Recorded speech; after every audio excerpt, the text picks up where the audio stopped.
Hello everyone, it's SpawnPoiint and today we are getting hands-on with the brand new ROG Xbox Ally X, and this thing is a beast. I've been using it to play everything on it, including Xbox games, Game Pass, PC and even PlayStation games over the last week. It comes with a 120Hz screen with VRR, a 1TB SSD, the new Z2 Extreme chip and a brand new Xbox UI designed just for handhelds, and it is super clean. So today we're going to get it unboxed, set up, and then I'm going to show you what this thing can really do. So if you wanted to know if this is a games console, a PC, or a bit of both, hopefully today's video will help you out. But as always, any questions you've got, just drop those below. And also thank you to dbrand for sponsoring a portion of today's video.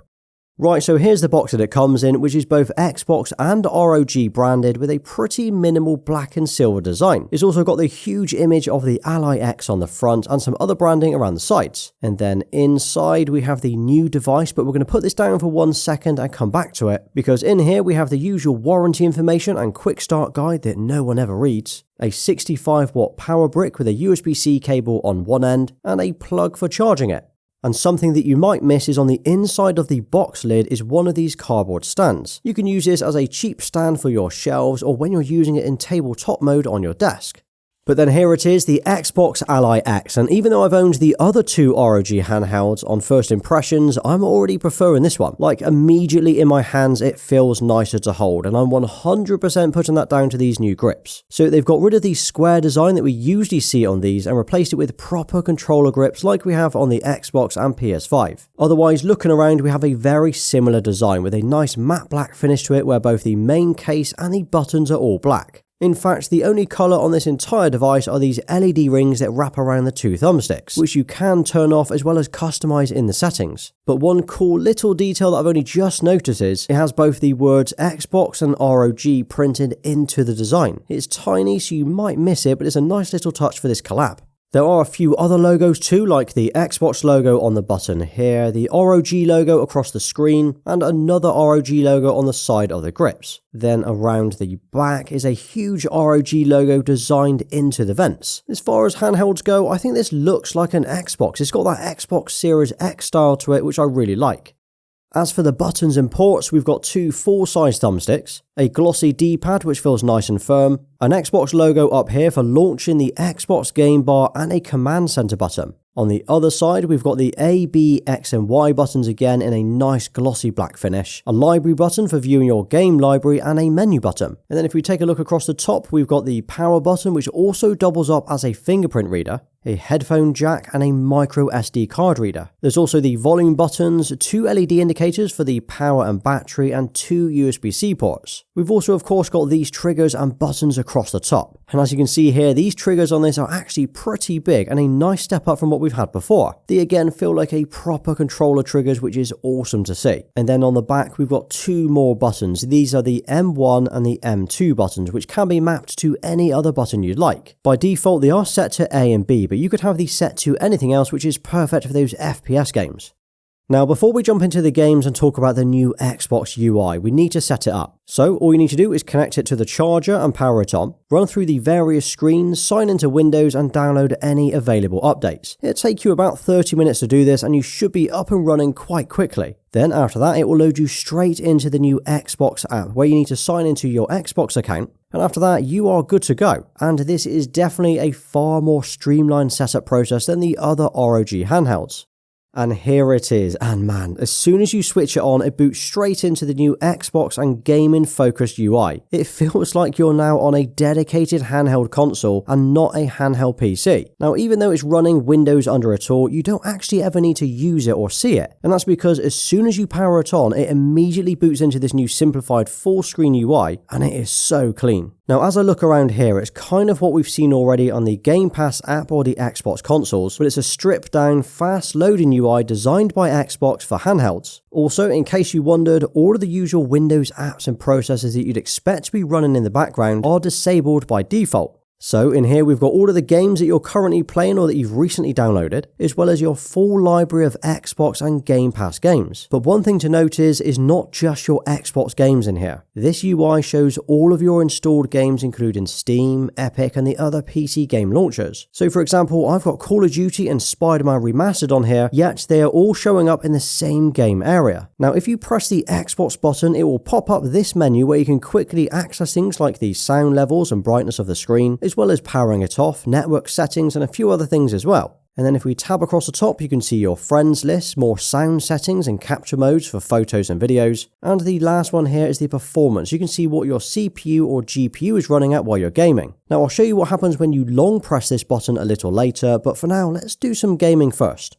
And we're going to start with Xbox games first. So this will allow you to either download games to that 1TB internal SSD, stream them via Game Pass Cloud Gaming, or remote play them off your Xbox console. So here I'm playing Forza Horizon 5, and this is one of my favorite games to play on the Xbox. And as you can see, it plays incredibly smoothly. Visuals are great on that 7-inch 1080p screen, and you know what? These new grips seriously make a difference. It feels weighty in the hand, but it still feels comfortable, which is the main thing. Also, not only can I play this in handheld mode like this, I can plug it into my TV or monitor like this, grab and connect my Xbox controller to it via Bluetooth, and I can now sit down and use it like a normal Xbox or PC. Now downloading the games and playing offline or locally is without doubt the best way to play, but here I'm playing Gears of War Reloaded via cloud gaming, and as long as your internet connection is strong enough, you're not going to have any issues with lag at all. I also tried out Hollow Knight Silksong, and I feel this game is made for handhelds. It really shows off how bright and colourful the screen is as well. Now it's not an OLED, but for an LCD it looks great, plus we're getting that 120Hz VRR for the games that support it.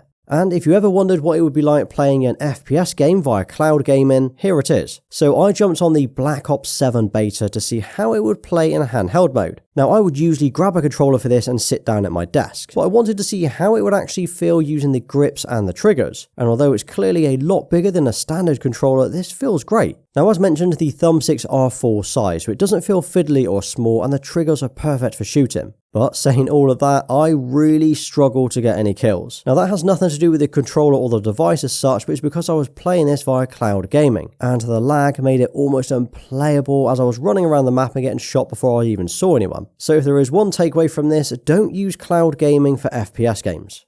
Now, although this is being heavily marketed as an Xbox device or a device that you can play your Xbox and Game Pass with, it is under all of the branding and overlays still running Windows 11. All you need to do is press and hold the Xbox button and it will give you the option to switch over to the desktop mode. But unless you're wanting to download PC apps or use it like an actual PC or laptop, you never really need to switch to the desktop mode. Just stay in the Xbox UI and you will have a far better experience. Now, any games that you download via the PC apps like Steam and Epic will also show up in the Xbox UI. They do look different with little logos next to them, but they will launch straight into the PC app launcher once you click them. Now, the first game that I wanted to test out via PC gaming was Cyberpunk, and as you can see, not only do the visuals look great on that 7-inch screen, it's smooth, frames aren't dropping, and it's running really well. I always say that if a device can run Cyberpunk without issues, that's already a great start. As for the specs, well, the Xbox Ally X has the new AMD Z2 Extreme chip, 24GB of RAM, and an 80 Wh battery. So this thing really is a little beast. For motion testing, I then jumped into Spider-Man Remastered, and this is always a great way to show you what the motion is like, as it usually highlights any stuttering or dropped frames as I'm swinging around New York City. Again, this played really well, and I'm running this on the preset set to high.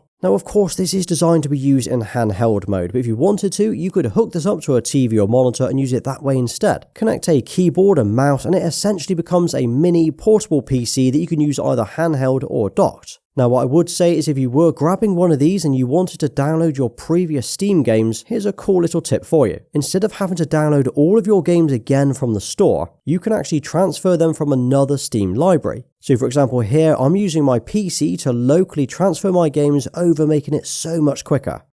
And then on top of the Xbox and PC gaming, if you're a PlayStation gamer, you can still use this to play some of your PlayStation games too. Now, it's not quite as straightforward as PC or Game Pass, but you can either play those games via Steam, you know, games like God of War or The Last of Us, or you can download and use the PlayStation Plus PC app. And that's because this app is Windows based. Now, this app is pretty limited and only lets you play your PS4 games from the PS Plus library, so you're not going to see any recent PS5 releases. And I would say if you were only getting one of these to play your PS4 PS4 games, you might as well just get the Portal. But it's a cool way that we can actually play all of these games on one device. I actually went ahead and played games like Days Gone and The Last of Us Remastered, and they played well. It imported all of my game saves automatically and allowed me to use the standard controllers on the device.